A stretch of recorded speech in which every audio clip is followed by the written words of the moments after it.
Estamos ya de vuelta, estamos con el topic semanal del entrenador, del míster Tato Jiménez, que esta semana nos habla pues de algo que sufrimos los entrenadores, como se suele decir, la soledad del entrenador, pero también el topic semanal va esta semana sobre el estrés en el banquillo, ¿no, Tato? Sí, bueno, pues hemos elegido este topic concretamente porque se acerca al mercado de invierno.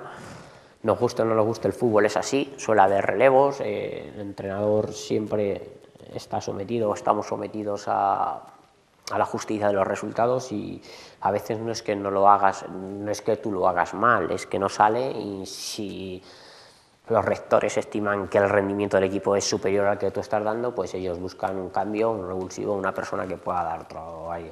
Y mientras tanto el entrenador, pues desde el primer día que entra, pues está sufriendo. Y de ahí pues que va acumulando una serie de estímulos que al final pues se vuelven contra él y contra sus propias decisiones. Pues bueno, sobre el estrés del banquillo, pues ¿qué podemos decir? Pues que es muy duro, dirigir un equipo es bastante duro. Cuando ganas es muy gratificante en el éxito, porque todo el mundo te da la palmadita a la espalda, pero cuando pierdes es muy exigente la derrota. O sea, un entrenador es muy exigente la derrota, más que la victoria. ¿Por qué? Porque todo el mundo se camufla bajo el paraguas del entrenador. ¿Qué le pasa al entrenador? Que cuando pierde intenta controlar todo, buscar el por qué gana, el por qué pierde, qué le ha llevado a no ganar, por qué te están haciendo esos goles que te hacen perder, y al final eso pues conlleva mucho desgaste. Son situaciones muy duras porque cuando están metidos ahí en situaciones complejas, los entrenadores a veces encontramos fantasmas donde no los hay, buscamos responsables y quizás a veces no actuamos de la mejor manera. Por eso yo, por mi experiencia, y aquí hemos tenido la oportunidad de traer a Alicia, que es una persona que está trabajando conmigo y con otros entrenadores, de cara a ver esas ayudas que te puede aportar una fuente externa, cómo puede ir en la mejora del rendimiento del equipo. Aquí me gustaría hablar de una dicotomía que cuando he dado alguna conferencia o he ido invitado a algún curso de entrenadores, siempre me preguntan que si para ser entrenador profesional de fútbol necesitas haber sido jugador o no. Pues bueno, hay dos vertientes, es decir, jugador-entrenador, ¿no? Y entrenador por vocación o entrenador porque empieza a ver partidos, a través de la observación aprende, mejora y quiere dedicarse a ello. Esto es como en el cole, levanta la mano. Claro. Pues bueno, yo creo que el éxito no depende simplemente de que hayas sido entrenador o jugador, ¿no? Porque tenemos entrenadores en los dos exponentes. Tenemos un exponente que pueda ser Pep Guardiola, que ha sido un gran jugador, un visionario del fútbol y un gran entrenador. Tenemos a Mourinho, que no ha sido tan buen jugador. Tenemos, por ejemplo, a Bielsa, o podemos tener otro tipo de entrenadores que no han sido jugadores. Es decir, no hay ninguna relación causa-efecto en que tú hayas sido jugador y vayas a tener éxito. De ahí que voy a poner un par de ejemplos que estuve buscando para que veamos cómo te puede afectar el estrés. Por ejemplo, Marco Van Basten, que todo el mundo le conocemos, pues estuvo en un equipo que se llama Alkmaar, holandés, y a los 3 meses de estar en el cargo decide abandonar, porque dice, sus palabras textuales es "no puedo más". Es decir, es un jugador que ha estado expuesto mediáticamente, es un jugador conocido por todo el mundo, pero no es lo mismo. Uno de mis ídolos de la infancia. Claro, sí, el mío también. No es lo mismo estar... Bueno, perdona, ídolo y además odio, porque claro, era del Milan y se enfrentaba en Madrid y claro, ahí había 5-0 esos continuos y a mí no me gustaron tanto. Pero bueno, sí, perdona. Vale, no es lo mismo estar en un foco mediático con otros 10 jugadores que estar tú solo respecto al liderazgo de un cuerpo técnico. Por lo tanto, él se vio un poco abrumado, también tuvo la muerte del padre y al final él dijo que no podía más, y el club, pues entendiéndolo, pues pasó a categorías inferiores, alejado un poco del foco mediático. De ahí lo que quiero decir que no hay ninguna relación, es decir, tú puedes haber sido como jugador un gran jugador y estar acostumbrado a manejar el estrés, pero al final no es lo mismo jugar que entrenar. O son dos parcelas completamente diferentes. Por lo tanto, tenemos que ver que el hecho de que tú hayas sido un gran jugador no te va a dar la resolución a los problemas que causa el estrés de un banquillo. Y que el éxito no tiene relación con que seas muy buen jugador, haber sido muy buen jugador, porque claro, hay millones de casos y seguro que se me van a tirar al cuello. Zinedine Zidane con el Castilla no conseguía éxitos y llegó al Madrid y ha conseguido 2 Copas de Europa seguidas. Eso es que hay tantos factores dentro del fútbol que no explica para que seas buen entrenador. Zidane no era mal entrenador con el Castilla, era muy buen entrenador con el Madrid. Bueno, y ahora en la actualidad, ahora no es muy malo entrenador y hace 5 meses, cuando ganó la segunda Copa de Europa seguida, era muy buen entrenador. También depende de los jugadores, también del estado de ánimo, de los rivales, depende de muchas cosas. A ver, al rendimiento afectan muchos factores. Yo creo que un entrenador no deja de ser bueno o malo de una jornada a otra. Camacho, por ejemplo, decía que un entrenador no es buen entrenador hasta que no lo han destituido un par de veces, que empiece a sufrir también, por lo que tú has dicho, la soledad y el desapego. Es decir, cuando eres destituido, el desapego es total, porque tu relación contractual con el club se rompe, y normalmente la suele romper la directiva y te destituye. Bueno, y llega otro y una vez se lo mejora y otra vez se lo deja igual. Pero bueno, O lo empeora. O lo empeora. Yo supongo que en el caso de Van Basten, desde mis reflexiones, que ¿por qué me empecé a pensar qué le ha podido llevar a abandonar a un jugador que lo ha ganado casi todo y un jugador admirado, respetado? Es decir, la exigencia de estar entre los mejores como jugador te la quiere llevar al mundo del banquillo, pero es que son dos situaciones completamente análogas, porque al final en el banquillo tú eres el que tiene que responder ante los resultados. Cuando estás jugando responden 11 más el entrenador. Cuando estás solo, como entrenador, solamente puedes responder con resultados, no puedes hacer ninguna acción. Entonces, por eso también me gustaría, y he traído aquí, que siempre me pregunta la relación jugador profesional, gran entrenador o entrenador de éxito, no haber sido jugador, no vas a poder estar en la élite. Me gustaría aclararlo eso un poco.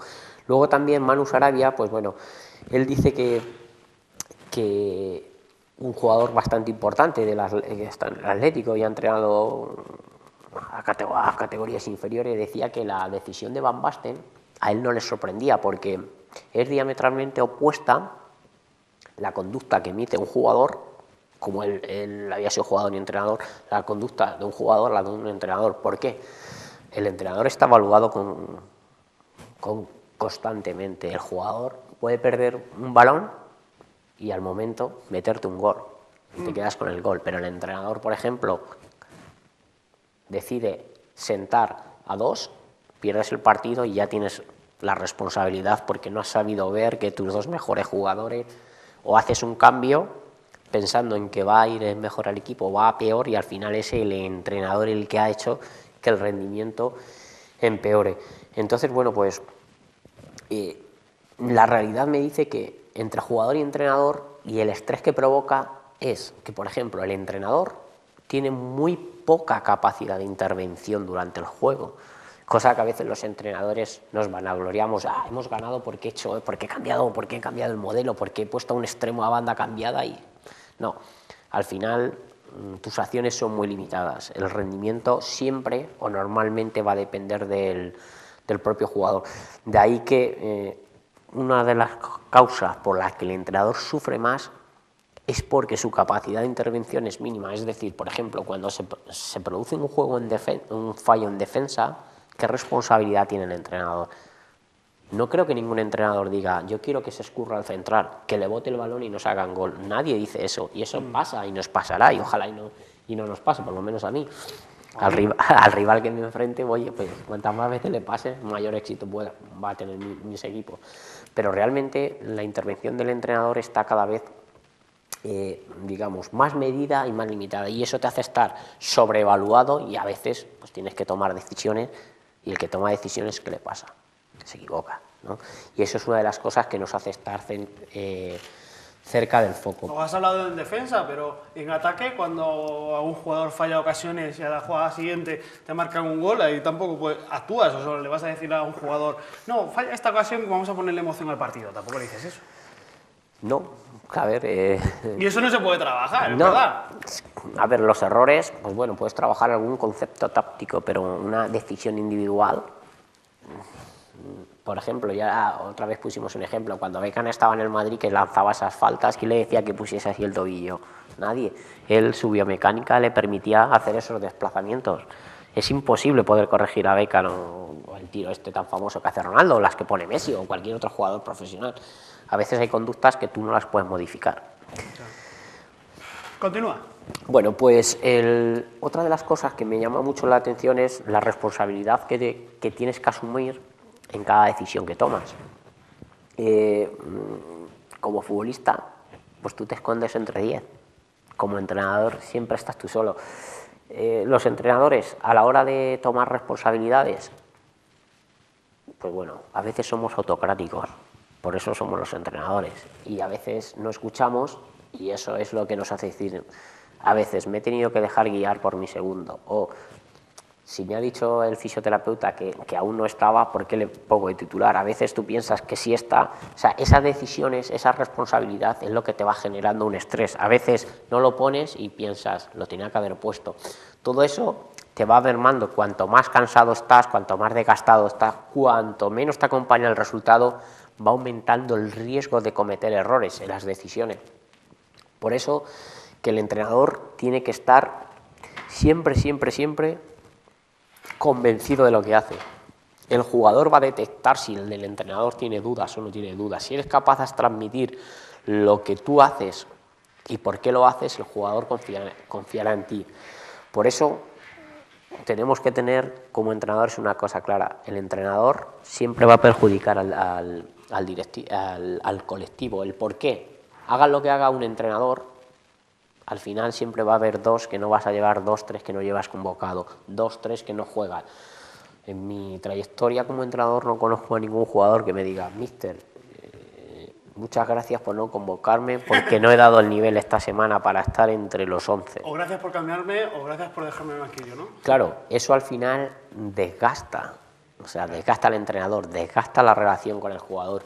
Si veis entrenadores con mucho recorrido, aquí siempre me dicen, siempre hablar de Guardiola y de Mourinho, hablo de ellos porque son, en mi opinión, yo siempre los mayores exponentes del fútbol a nivel internacional. Seguro que en la Liga Española hay grandes entrenadores, pero todavía no han llegado, en mi opinión, al nivel que tienen esos 2 entrenadores. Mourinho decía que a él no le gustan los proyectos largos, y Guardiola igual. Si ves... 3 años. Se desgastan las relaciones, presidente, jugadores, porque al final si tienes 1 año y medio a un jugador que no lo vas vistiendo, que lo dejas, al final va montando su grupito y empieza a generar dudas a raíz del entrenador. Y sobre todo, cuando los resultados no acompañan, empiezan a aparecer lo que hemos dicho se denomina como fantasmas. Pero bueno, como entrenador tienes que estar preparado para que te evalúen y evaluar las 2 cosas. Y tienes que saber que siempre va a haber alguien discrepante contigo, porque no puedes llevar a los 22, 23 que tengas en plantilla. Siempre hay alguien que no va a estar de acuerdo en tus decisiones, pero tú tienes que ser franco en ellas y saber el por qué. Otra de las cosas que a mí me llama mucho la atención es si la faceta de entrenador aporta más cosas buenas que malas, o más malas que buenas, es decir, ¿cuánto tiempo está feliz un entrenador? 10 minutos. Máximo, ¿no?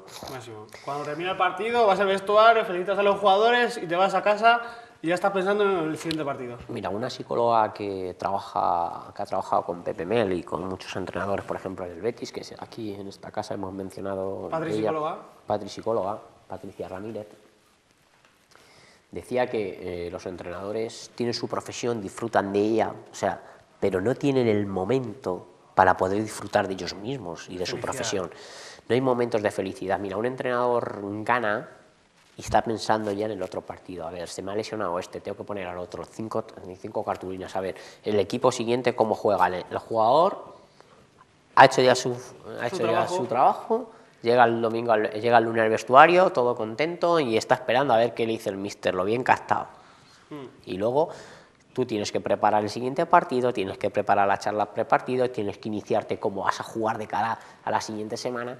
Entonces, todo eso te va generando un estrés. A veces los entrenadores sobre todo los que ya están a alto nivel, siempre preguntan si es rentable o no la profesión de entrenador a nivel emocional.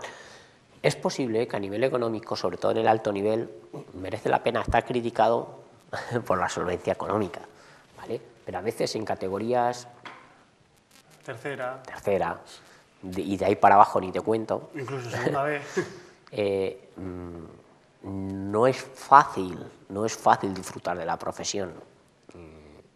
Hay muy pocos entrenadores que tengan el privilegio de estar todo el año en situaciones holgadas en la categoría, es decir, que tu proyecto sea jugar playoff y te mantengas y no te salgas, seguro que habrá, pero muy poco, solamente va a haber 1 o 2 máximo, los otros van a estar ahí, los que han estado para estar en la zona media todo el rato, tienes que estar peleando, y los que están para salvar la categoría, ves que ganas un partido, sales, pierdes, te metes, y estás todo el año luchando en eso. Por lo tanto, gestionar todas estas cosas que van haciendo al entrenador, no más débil, sino que al final lo vas desgastando, y sobre todo conceptos como la obsesión de tener todo controlado a veces no lleva a ni descansar. Cuanto más sabe uno, más duda, ¿no? Va pasando el tiempo y uno dice, bueno, ¿es que lo estaré haciendo mal? Si yo traigo preparados los entrenamientos, entiendo mi modelo de juego, sé cómo juega el rival opuesto, ¿por qué lo que trabajo no sale? Porque es fútbol. Porque depende de muchos factores. El fútbol es un deporte hipercomplejo, que donde hay 11 jugadores que van tomando decisiones continuamente. Si fuera algo tan predecible, pues sería demasiado fácil. Pero por el momento no es. Por el momento, no. Por muchos estudios que va viendo, no somos capaces a intentar predecir lo que va a pasar en el fútbol. Perdería su esencia, además. Sí. La obsesión por controlar todo, cuando pierdes, no es que dudes, le preguntas al segundo, a tu preparador físico, al entrenador de porteros, al fisioterapeuta, no está bien lo que hemos trabajado no ha salido. Al final, eso te hace estar menos lúcido, porque si un entrenador algo que tiene que tener algo es lucidez. El lucidez significa intentar averiguar o adelantarte a lo que va a pasar en el partido, y a veces si ya vienes con todas las cosas que hemos ido mencionando, me ha faltado trabajar la estrategia defensiva, mira, nos han hecho un gol, este jugador no debería haber jugado, lo he forzado, estoy fallando en la presión, he obligado a mi equipo a que haga la presión en despliegue, por ponerte un ejemplo, tenemos dudas y seguimos con el mismo modelo sacándola, en fin, si todo eso te va minando, al final el entrenador va perdiendo eficacia, y hay una cosa clara que afecta al entrenador, que es, por ejemplo, el deterioro físico. Dos de los mayores exponentes que ha habido ha sido Guardiola y Mourinho, vuelvo a decir por ello, porque también son los más estudiados y de los que los entrenadores estamos aprendiendo. Su deterioro físico, si cogemos fotos de Guardiola de cuando estaba en el Barcelona y cómo fue deteriorándose a nivel que se le caía el pelo, le salieron más arrugas, a Mourinho le pasó lo mismo, se le empezaron a salir más canas, podemos ver cómo sus conductas hacen que generes más estrés, unas hormonas que te van desgastando continuamente. Solamente tenemos una manera de salvar este estrés para que en vez de se convierta en negativo, sea positivo, es intentar tener apoyos internos del club. Yo siempre digo intentar tener apoyo del jugador y de tu entorno más cercano. Yo concretamente, ante situaciones complejas, siempre tienes que tener una voz externa para que te pueda guiar en el proceso. Si no, es hipercomplejo, porque todos los entrenadores, o casi todos, excepto los llamados a estar siempre en equipos muy top, nos vamos a bandear en estas situaciones. Es decir, el Getafe este año, por ejemplo, está trabajando bastante bien, pero hace 2 años estaba en descenso. O sea, como entidad también tienes que aprender, no solo el entrenador, es decir, el presidente, el mismo director deportivo, los mismos entrenadores, si todos tienen esa experiencia, si tienes una voz externa que ya haya vivido esas situaciones, eres capaz de bandearte mejor en estos procesos. Por el momento, y en mi opinión, para resumirte todo esto lo que hablamos, un entrenador está sometido a altos niveles de estrés, tiene que saber tolerar sus frustraciones ante los resultados, tiene que tener plena convicción en lo que hace cada entrenamiento y en cada partido, y lo más importante, si no tiene el apoyo de la directiva, de los jugadores, es casi imposible revertir situaciones porque el estrés se le acrecienta a un entrenador máximo cuando los resultados no te acompañan. Hay que ponerse en un banquillo para saber lo que es eso, Tato. Sí, yo siempre digo,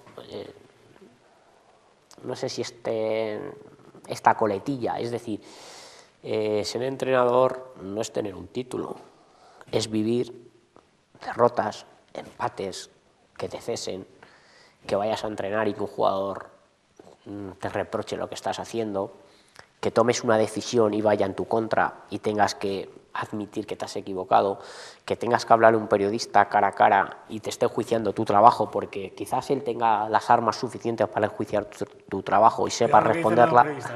Estoy hablando bien, dice que tiene armas para enjuiciar tu trabajo. Eso es el día a día del entrenador y tienes que convivir que quizás dentro de una junta directiva, las redes sociales ahora también. Las redes sociales que es un motor hacia el cambio, pero también puede ser un daño masivo. Las redes sociales corre rápidamente el rumor, viaja muy deprisa el afecto o el desafecto del entrenador y todo eso al final nos llega a los entrenadores. Tienes que convivir con ello y tienes que estar preparado para que incluso dentro de una directiva tengas dos o tres miembros de ella que no quieran que tú seas miembro de ese staff y otros 5 o 6 que sí. Entonces, si al final tú notas también división, pues todo eso se te va a ir notando, porque al final no vas a tener apoyo. Si todo rema en la misma dirección, todo será más fácil. Yo siempre digo que si tienes oportunidad de tener una fuente externa para que guíe tu camino, va a ser mucho más sencillo. Muy bien. Es que ya lo digo, hay que ponerse un banquillo para saber lo que es ganar, perder y empatar. Y ver y estar en los entrenamientos durante la semana y ver cómo respiran los jugadores, cómo se mueven. Hay que saber, muchas veces hay que ser motivador, psicólogo más que entrenador. Sí, porque otra cosa que también es importante, que cuando estás en descenso, es que a veces ni la victoria vale. Claro. Porque una victoria es algo efímero. Recuerdo, por ejemplo, frases de Bielsa que decía siempre que la victoria debilita. Sí. Es decir, porque... No te fijas en lo que has hecho mal. Aparte de eso, la victoria, estás en un estado de confort, de bienestar, que bien lo he hecho, pero al final a veces no te vale ni para poder proseguir en el objetivo. Es decir, voy a poner un ejemplo claro, es decir, ahora mismo 3 victorias al Miguel Turreño casi no le valen. Claro. Por poner un ejemplo, me gustaría hablar de lo contrario, que con 3 victorias al Miguel Turreño estuviera certificado la salvación, pero es que a veces la victoria no es suficiente y ganarte la confianza para seguir luchando contra eso es muy, muy, muy difícil. ¿Por qué? Porque cuando tú tienes ese estrés competitivo, porque al final el estrés, no nos olvidemos, es por los resultados. Un entrenador cuando está ganando no se preocupa mucho de en qué está fallando, sino venga, vamos a proseguir, vamos a proseguir. El problema es, y te empiezas a preguntar, ¿cuándo pierdes? ¿Qué estoy haciendo mal? Claro. Ese es el problema y eso al final pues te hace que tus conductas a veces no sean las más idóneas. ¿Qué vas a hacer este puente? ¿Te vas de viaje o qué haces? Pues no, tengo el jueves una reunión en Madrid en el laboratorio que trabajo con ellos para un proyecto que tenemos muy, muy bonito de la Liga y nada, tendremos que trabajar un poquito. El martes que viene me traes a una estrella de esto. Sí, el martes que viene vamos a traer a una persona pues bueno, que ha escrito cosas sobre Mourinho, sobre Guardiola y que quizás que es de las más influyentes al nivel del liderazgo y ella va a ser la que nos va a ilustrar. Yo podré aportar cosas también, yo más desde la parte experiencial, ella más desde la parte académica. Yo desde la experiencia, pues bueno, cuál o cómo orientar el liderazgo de los entrenadores. Nos hablará sobre el liderazgo del entrenador. Leonor Gallardo, una institución que ha escrito libros sobre el liderazgo de Guardiola, de José Mourinho, y estamos encantados de recibirla aquí en IMAX Deportes. Buen puente, que lo pases bien, que descanses, y el martes que viene te tengo aquí la previa de la última jornada de la primera vuelta en tercera división, Tato. Pues nada, muchas gracias y que descanses tú también. Sí. Lo intentaremos. Hay que desconectar también un poquito, pero yo trabajo, señor, yo trabajo. Miércoles, jueves y viernes. Estaremos aquí, ya saben, en la cita diaria con Y Más Deportes a las 8:15. Mañana, ya saben, con el reportaje de la cena de gala del 2017 del Comité de Árbitros de Castilla-La Mancha. Sonrían y sean felices. Adiós.